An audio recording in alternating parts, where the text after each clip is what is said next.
President کے سامنے ہیں. الطاف بخاری صاحب محتاج تعارف بالکل بھی نہیں ہے.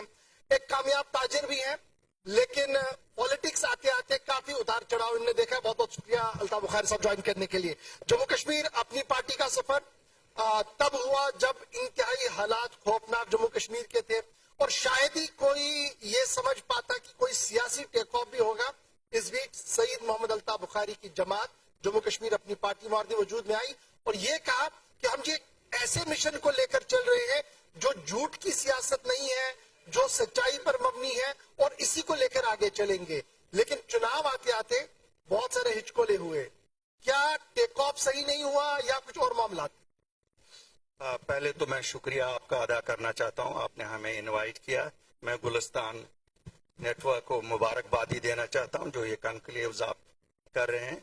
اللہ کرے یہ کنکلیوز ہوتے رہے کیونکہ exchange of ideas and opinions democracy کی روح ہے. آپ نے سوال کیا کہ آپ جس وقت آئے وہ نہایت ہی نازک موقع تھا. بالکل صحیح بات ہے. 2020 8 مارچ کو جب اس جماعت نے جنم لیا, ہم اس 5 اگست 2019 کے بعد آئے جب شب خون ہوا تھا. ہماری جو 200 سالہ پرانی ریاست تھی وہ ہم سے چھن گئی تھی. ہمارے نوجوان بزرگ جیلوں میں تھے, دکانیں ٹرانسپورٹ سب بند تھا, مفلوج ہو چکی تھی زندگی. جو سیاسی رہنما تھے کچھ تو جیلوں میں تھے, کچھ گھروں میں چپ بیٹھے تھے. ہم خیال دوست, ہم نے سوچا یہ وقت ہے جب لوگوں کو ضرورت ہے ہماری. اگر اس وقت نہیں تو تب. کافی گفت و شنید آپس میں ہوئی, ہر پہلو پہ نظر ڈالی گئی. ہمیں یہ معلوم تھا کہ یہ ایک ایسا سٹیپ ہے کہ ہم اپنی عزت داؤ پہ لگا رہے ہیں, ہم اپنی امیج داؤ پہ لگا رہے ہیں. لیکن اس سب کی پرواہ نہ کر کے ہم نے کہا لوگوں کے لیے اگر نکلنا ہے یہ وقت ہے. یہ وقت نہیں ہے کہ ہم چپ کر کے اپنے گھروں میں چھپ جائیں یا ہم کوئی سموک سکرین کھڑا کریں. ایک پی ایچ ڈی, مرحوم پی ایچ ڈی ایک بنائی گئی تھی, ایک سموک سکرین کھڑا کیا گیا تھا لوگوں کے درمیان. سیاستدان اس کے پیچھے چھپ گئے تھے. ہم اپنے آپ کو سیاستدان نہیں خدمتگار سمجھتے ہیں.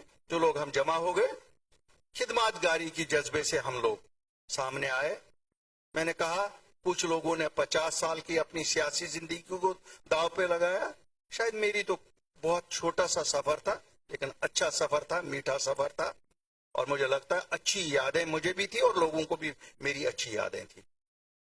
شکر الحمدللہ ہم نے جماعت بنائی, اور جس وقت ہم نے 8 مارچ کو جماعت بنائی مجھے یاد ہے مجھ سے سوال کیا گیا کیا ضرورت تھی. یہاں تو کافی جماعتیں تھی گننے کو کافی تھی, لیکن سب گھر میں بیٹھے تھے. سب سوچ رہے تھے شاید پی ایچ ڈی حل ہے سب چیز کا. اس وقت بھی ہمیں معلوم تھا کہ اگر ہم چپ بیٹھے, 370 5 اگست کو اٹھایا گیا تھا, اسپیشل سٹیٹس ختم کیا گیا تھا, لوگ کوئی بھی آ سکتا تھا پورے ہندوستان میں سے جموں کشمیر میں زمین خرید سکتا تھا, کوئی بھی آ سکتا تھا نوکریاں کر سکتا تھا. چھوٹ تو چلی ہی گئی تھی. تو ہمارے پاس امیڈیٹ یہی تھا کہ ہم پروٹیکشن آف لینڈز کے لیے دلی کے ساتھ بات کریں, ہم پروٹیکشن آف جابز کے لیے دلی سے بات کریں, اور جو ہمارے بزرگ نوجوان جیلوں میں ہیں ان کو کتوں کو رہا کیا جا سکتا ہے ان کے لیے کوشش کریں, اور سیاسی رہنما بھی جو جیلوں میں ان کے لیے بھی بات کی جا سکتی. الحمدللہ اللہ کا شکر ہے ہم کافی 3100 لوگوں کو رہا کرانے میں کامیاب ہوئے, جس میں جتنی بھی آج سیاسی قیادت آپ دیکھتے ہیں جو بند تھے ان کو بھی رہا کرایا.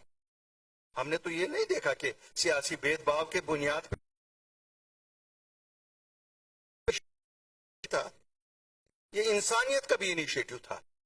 جو انسانیت کا انیشیٹو اگر نہیں لیتے تو جب تک 5 سال گزارے دلی والوں نے ہمیں ڈیموکریسی دور تاکہ ہماری تو زمینیں سب بک گئی ہوتی, ہمارا تو رہا ہی نہیں کچھ ہوا ہوتا. ہم گئے ہمت کی, بہت ہمت کی, اس کے لیے ہمت چاہیے.